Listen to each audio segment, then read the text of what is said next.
तर यानंतरची बातमी आहे आदित्य ठाकरे यांनी केलेल्या वक्तव्यासंदर्भात। मुख्यमंत्र्यांच्या दाओस दौऱ्यावर आदित्य ठाकरे यांनी आक्षेप घेतलेला आहे। दाओस दौऱ्यामध्ये अशासकीय लोकांचा भरणा केला गेलाय असं त्यांनी म्हटलेलं आहे। तर यावर उदय सामंत यांनी प्रतिक्रिया दिलेली आहे। स्वतःच्या खर्चाने शिष्टमंडळ दाओस दौऱ्यावर गेलंय असं प्रत्युत्तर त्यांनी दिलंय।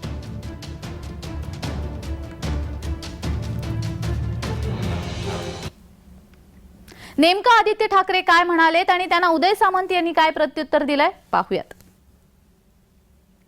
पण 50 लोक आणि 50 लोक कोण आहेत? तर ह्याच्यात आपण पाहिलं असेल मुख्यमंत्री आहेत, उद्योगमंत्री आहेत, एक खासदार आहेत। त्यांचं अजूनही तिकडचं काम काही स्पेसिफाय केलं नाहीये।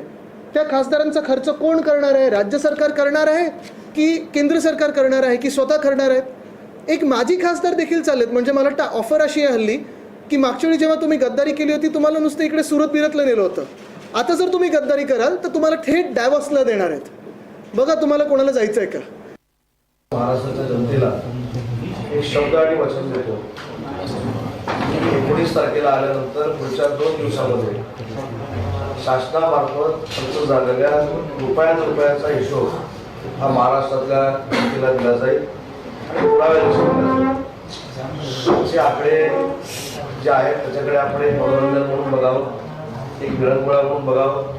आता 3 दिवस हे तुम्हाला देखील रोज रोज मनोरंजन आहे आणि तिकडे चांगले चांगले एमयू होतील आणि इकडे चांगले एमयू झाले नाही ते कसे वाईट आहेत हे सांगितलं जाईल या महाराष्ट्रातलं। तर यानंतरची बातमी आहे कल्याणमधून सुषमा अंधारे यांच्या संदर्भात। कल्याणमध्ये खासदारकीसाठी सुषमा अंधारेंचं नाव पुढे येते का असा सवाल उपस्थित होतोय। श्रीकांत शिंदेंना आव्हान देण्याचा हा प्रयत्न आहे का असा देखील सवाल उपस्थित होतोय। उद्धव गटाकडे निष्ठावंत उरलेच नाही, अंधारेंना उमेदवारी देण्यावर मीनाक्षी शिंदे यांनी हा टोला लगावलाय।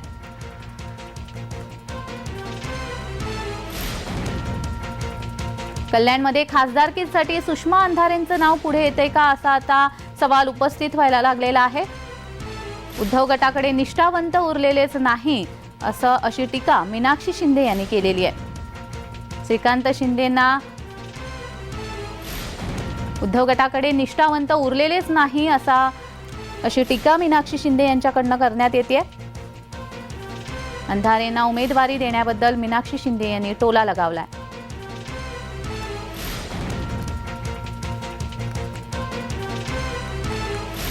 कल्याणमध्ये खासदारकीसाठी सुषमा अंधारे यांचं नाव समोर येतंय। श्रीकांत शिंदेंना आव्हान देण्याचा हा प्रयत्न आहे का असा सवाल उपस्थित होतोय।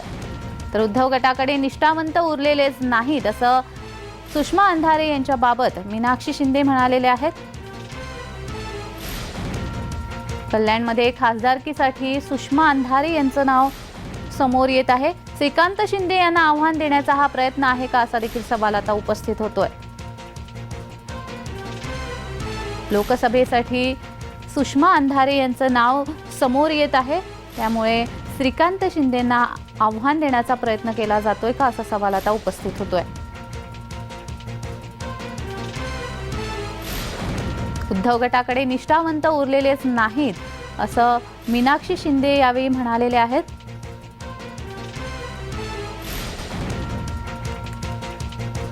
सुषमा अंधारे यांना उमेदवारी देण्यावर मीनाक्षी शिंदे यांनी हे वक्तव्य केलंय। कल्याणमध्ये खासदारकीसाठी सुषमा अंधारेंचं नाव समोर येत आहे।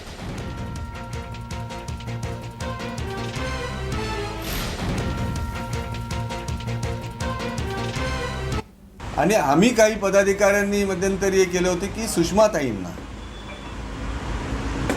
इथे द्यावं, कारण हा एकंदरीत जो मतदारसंघ आहे तो त्यांच्या फेवरचा पण आहे आणि काही गोष्टी ज्या काय आताच्या ज्या काय उलाढाली ह्या 1.5 वर्षातल्या झालेल्या आहेत, उलटे सुलटे जे काय प्रकार, त्याला जशा तसं उत्तर द्यायला सुषमाताई कॅपेबल आहेत। त्या दृष्टीने आम्ही तो विचार केला। सुषमा अंधारे यांचं अस्तित्व काय हेच मला कळलेलं नाही। एकीकडे उद्धवसाहेब सांगतायत की निष्ठावंत शिवसैनिक आमच्याकडे आहेत आणि निष्ठेची व्याख्या मला काय त्यांची कळली नाही, कारण बाहेरनं जर भाडोत्री उमेदवार त्यांना तिथे द्यावा लागत असेल तर खऱ्या अर्थाने त्यांच्याकडे कल्याण लोकसभेमध्ये एकही निष्ठावंत शिवसैनिक उरलेला नाही असं माझी भावना आहे।